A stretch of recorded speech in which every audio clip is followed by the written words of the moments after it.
This is the tiny town of Dish, Texas. This is Calvin Tillman, the former mayor of the tiny town of Dish, Texas. While he served as mayor, Dish suffered through an air contamination event related to the presence of many natural gas installations in the tiny town of Dish. We have 10 huge, massive lines coming through here, or meeting here. Those 10 lines carry 1 billion cubic feet of gas a day. So we have 10 billion cubic feet of gas going through the town of Dish every day. Pipelines are designed to have this release where they're shooting natural gas into the air. Of course, they tell you that this all shoots up goes straight to the moon and there's none of it lingering around. There's a cloud lingering over one of our subdivisions. When things like this happen, most of the people in the community think that they've just taken their last breath.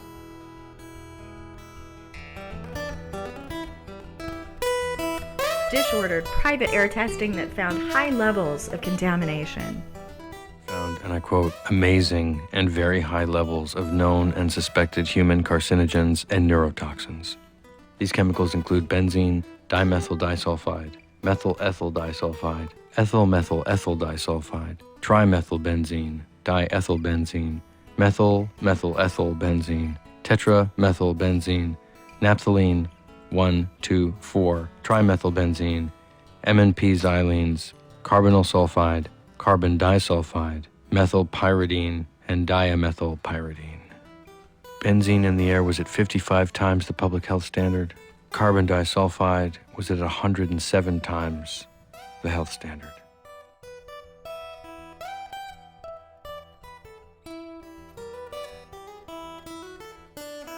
This is Phelim Mcaleer, producer of the film Fracknation. In Fracknation, Mr. McAleer claims the air contamination event in Dish never happened. He's labeled Mayor Tillman as a liar. Phelim even produced a short film, again, calling Calvin Tillman a fraud and claiming that Mr. Tillman just won't answer questions.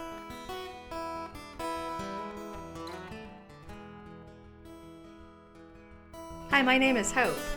I had the chance to talk to former Mayor Tillman the day after Phelim and his film crew showed up at the talk Calvin was giving in Santa Maria, California. That's where the footage for the short film was taken. And you faced this again recently when Phelim Mcaleer from Fracknation yesterday Yes. came by and paid you a visit. Tell us what happened. So we were in Santa Maria, California at the library there, talking to a group of people there.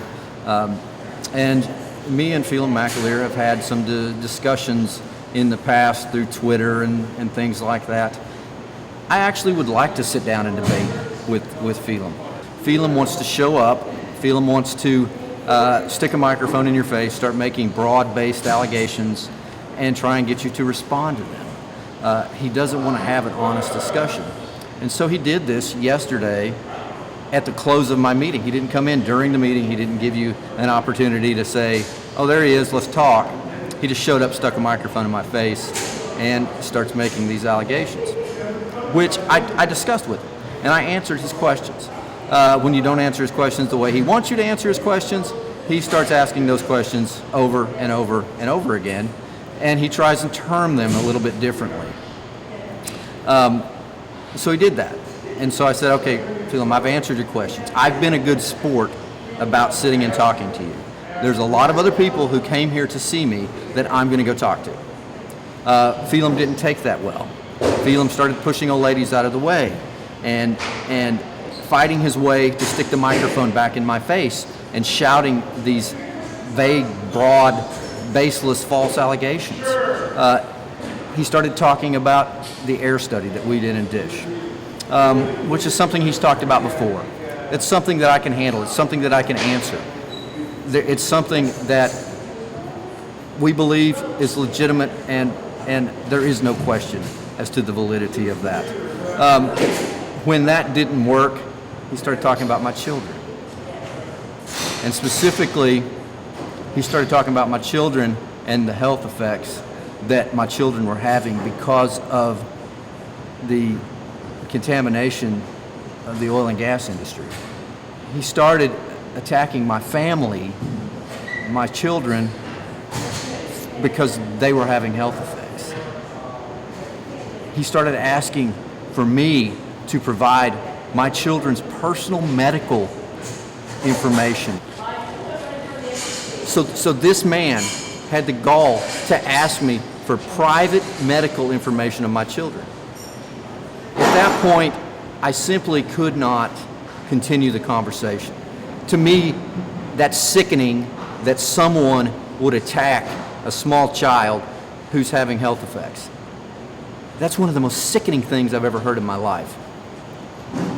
And so I told him, I said, Phelim, that's very sickening that you would dare discuss that with me. And so at that point, the library staff came in and asked him to leave, and they moved him outside of the room that we were in. After that, he stood outside, was harassing the staff. Anytime the door would open, he would yell.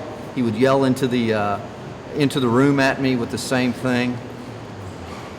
So the library staff actually came in and said that you really ought to go out the back door. That's really the best option for you. And so we left out the back door. We went around. Phelim saw us leaving. So him and his film crew came running out to us. I got in the car. He starts screaming these things at me again wanting my children's personal medical information. And he actually tried to force his way into our vehicle. So actually came to the car and physically opened your door. He jerked the door open. He grabbed the doorknob, jerked the door open. Frankly, at that point, I think that he probably realized that I've just crossed a line. And so I reached out and I said, don't touch the car. And I shut the door, and he backed up, and we left. But after we left, he went back in and started harassing the library staff and the people that worked there. They had to call the police on this guy. Unfortunately, I know that this is what he does every single time he tries to do an interview. Because he did it during the Gasland 2 premiere, he called the police on himself. He's the one showing up. He's the one being belligerent. He's the one harassing everybody, and then he calls the police on himself. Afterwards, shortly afterwards, all of these hurling insults come at me via Twitter, and many of his supporters are following on with the attacks. And so he incites this reaction and this violence from this group of people. It's sickening that there's people like that who would rather see me and my family destroyed than to see Chevron take one little hit on the next quarter's profit. My life, my family's life is worth less than profits to people like Phelim Mcaleer. He knows it, the people out there know it, and his followers should know it. If they did any sort of thinking on their own, they would know that he's a fraud. That guy is a fraud.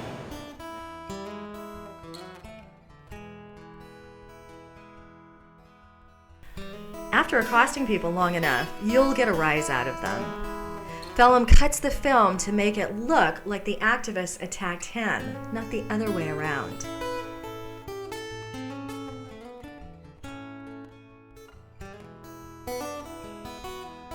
So me and Phelim have another little piece of history.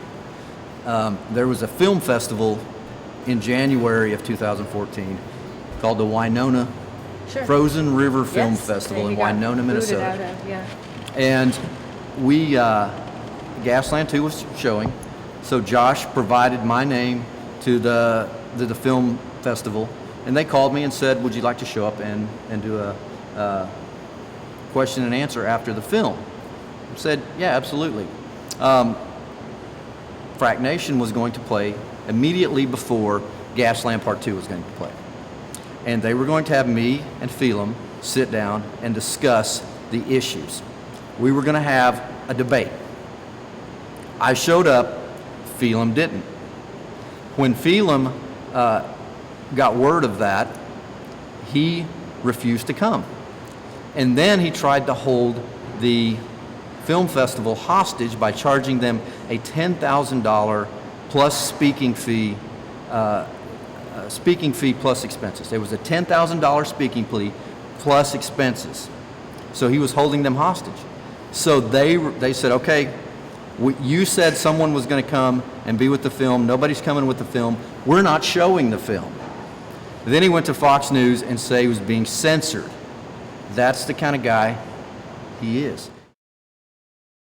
Now a film festival in Minnesota canceling its screening of the pro-fracking documentary, Fracknation, and the filmmaker is crying foul. Is political bias at play? Filmmaker Phelim Mcaleer joins us now to discuss. Good morning, Phelim. You know, originally the film was accepted into the festival, and then you found out, and I heard that the chairman, Mike Kennedy, was quoted in the Winona Daily News as saying that the film festival had searched their soul and then decided to cancel the film. Why?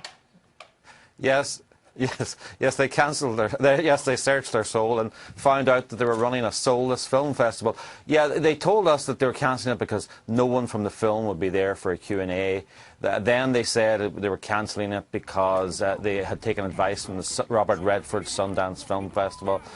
I think now they're saying that it's not a real documentary. They keep changing their story. I think it's political bias. I think it's cowardice. They give in to bullying. I don't know.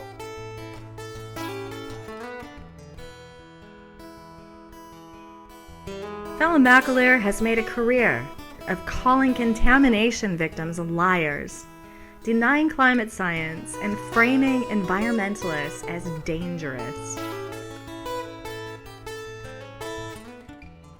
He and his wife and partner, Anne, have built such a business of it that they bought $1 million condo 1 block from the beach in California, where they can enjoy the view while planning their next attack and leaving a wake of lies behind them.